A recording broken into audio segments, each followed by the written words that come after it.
I hit the floor hard. The sound of my body cracking against the bottom step still echoes in my head. My vision blurred, pain spreading like fire through my ribs. Above me, Bria leaned over the railing, her lips curved into a smirk she didn't bother hiding. "You deserved it," she whispered. My parents rushed to her, not me. My mother's trembling voice asked the question that sealed my silence. "It was an accident, right, Bria?" Bria's eyes met mine. She didn't flinch.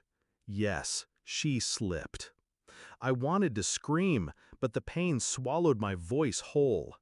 What they didn't know, what Bria didn't know, was that the security camera above the stairwell had captured every second, and the head nurse, stationed at the desk nearby, had already pressed record. Growing up, Bria and I had been cast in roles we never chose. She was the golden one, pretty, reckless, adored. I was the quiet shadow, the dependable daughter who cleaned up her messes. When she crashed my father's car, I was the one who lied for her. When she stole from my mother's purse, I was the one who returned the money. Every time she broke something, I was the glue. But glue only holds until it cracks. The first time I saw real malice in her eyes was the night she cornered me in the kitchen. "You think you're smarter than me, don't you?" she spat.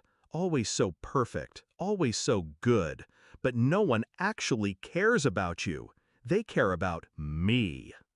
I thought it was jealousy, a childish tantrum. But that smirk at the bottom of the hospital stairs told me it was something darker. I didn't rage. I didn't beg my parents to believe me.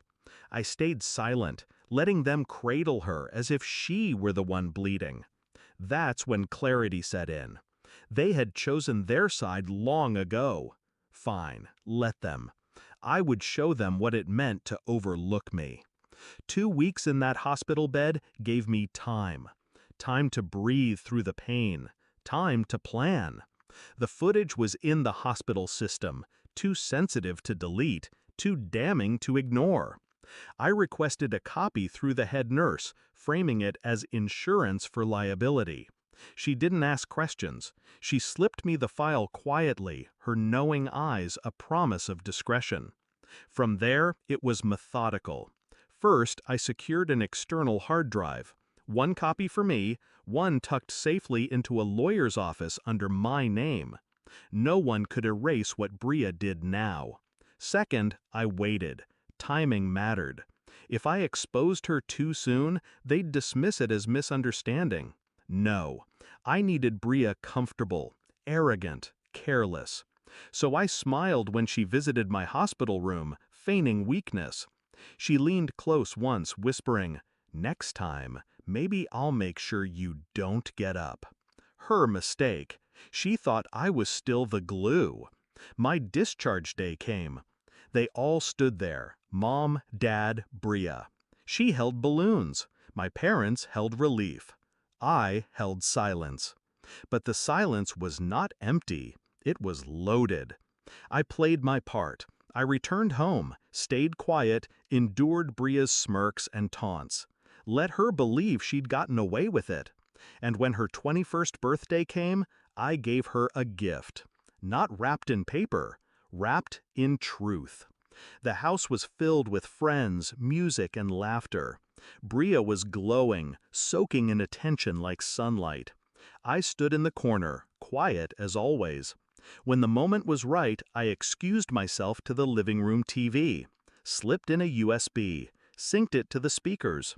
The screen flickered to life. At first, people thought it was a slideshow. Then the footage played. Bria's hand on my back. The shove. My body tumbling down the stairs. Her smirk. Her words. "You deserved it." The room fell into silence so sharp it cut. Gasps. Murmurs. My parents' faces drained of color. Bria froze, the champagne glass slipping from her hand and shattering on the floor. That's not... But the tape played again and again. Every angle, every second. Undeniable. My parents looked at her, not me. For the first time in my life, their eyes were filled with something other than blind adoration. It wasn't love, it wasn't pity, it was fear. Bria's world cracked in real time, friends backing away, whispers spreading like wildfire. And me? I stood there, calm, unmoving, my silence louder than any accusation. She lunged at me once, desperate, but Dad pulled her back. His voice broke when he finally said the words I'd waited my entire life to hear. "What did you do, Bria?" By the next morning, she was gone. Expelled from the university, cut off financially, branded by her own actions. My parents tried to patch the mess, but some things can't be fixed with lies and denial. And me? I didn't gloat. I didn't need to. Justice doesn't always come in courtrooms. Sometimes it comes in the living room, on a flickering TV, in front of every person who once worshipped her. I think about that moment at the bottom of the hospital stairs. The pain, the helplessness, her smirk. She was right about one thing. I did deserve it. Not the fall, the victory.